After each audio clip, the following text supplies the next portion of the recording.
From Amateur Radio Newsline Report number 2008, these are the Ham Nation headlines for Wednesday, April 27, 2016. Amateur radio responds to an earthquake in Ecuador that's being called that nation's most powerful in decades. As officials continued to revise their counts of Ecuador's dead and injured following the magnitude 7.8 quake on Saturday, the 16th of April, rescue operations stepped up with more than 10,000 troops and 3,500 police. Countless radio amateurs were also mobilised to assist with emergency communication and other vital matters. Hams everywhere were being advised to free up the band on 7.060 MHz for emergency traffic. De-expeditioners were also cautioned to stay below that frequency whilst operating ready. In the days following the quake, the emergency frequency, 7.060, was carrying messages around the clock, with Ecuadorian amateurs making use of battery power and mobile stations to assist with recovery communication. Officials reported that power systems and telecommunications were either destroyed or disabled after the tremors. Rafael Correa, Ecuador's president, returned to his devastated nation from a trip to Italy and declared the immediate focus to be on locating survivors. For Amateur Radio Newsline, I'm Graham Kemp, VK4BB. As of Amateur Radio Newsline's deadline, there was no word on amateur radio involvement in the deadly magnitude 6.5 earthquake that rocked Japan just a few days earlier, on Thursday, April 14th. Those tremors near the city of Kumamoto were considered the strongest since 2011. The summer games in Rio don't include radio sport, but things just got a little bit easier for radio amateurs who want to travel to and work the bands from Brazil. It's expected to be less of a struggle for radio amateurs to operate in Brazil during the 2016 Summer Olympics as a result of eased restrictions on the part of the Brazilian authorities. Regardless of whether an amateur's country has a reciprocal agreement with Brazil, authorizations for those hams will be simplified thanks to an agreement between the authorities and the Brazilian Amateur Radio League, also known as LABRE. The Radio League recently received permission from Brazil's telecommunications regulator, Anatel, to handle the authorizations and without any fees.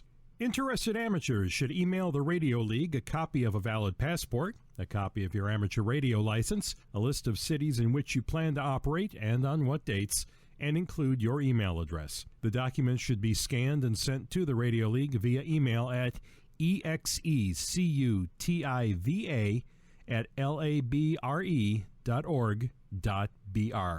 For Amateur Radio Newsline, I'm Paul Brown, WD9GCO. Every ham needs a teacher or two to guide them on their radio journey, but who teaches the teachers? Neil Rapp, WB9VPG, a chemistry teacher himself, tells us about the ARRL's Teachers Institute on Wireless Technology, where the application deadline is rapidly closing in.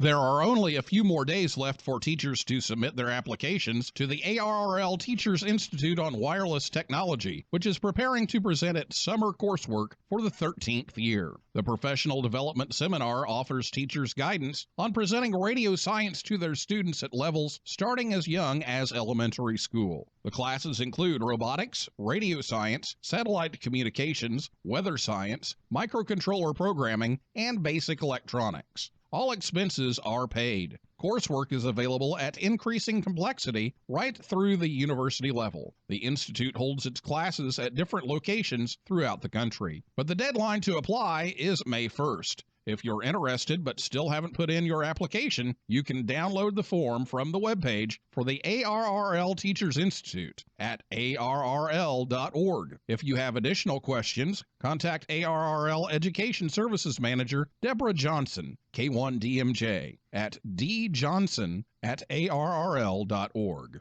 For Amateur Radio Newsline, I'm Neil Rapp, WB9VPG. And finally, another reminder that the nominating period for the Bill Pasternak Amateur Radio Newsline Young Ham of the Year Award is now open. More info and the nominating form can be found on the Newsline website under the YHOTY tab. And that's all from the Amateur Radio Newsline, your independent source for amateur radio news for over 37 years and counting at www.arnewsline.org. With Graham Kemp, VK4BB, Paul Brown, WD9GCO, Neil Rapp, WB9VPG, Karen Eve Murray, KD2GUT at the news desk in New York, and our news team worldwide, I'm Don Wellbanks, AE5DW. 73. We'll see you next time here on Ham Nation.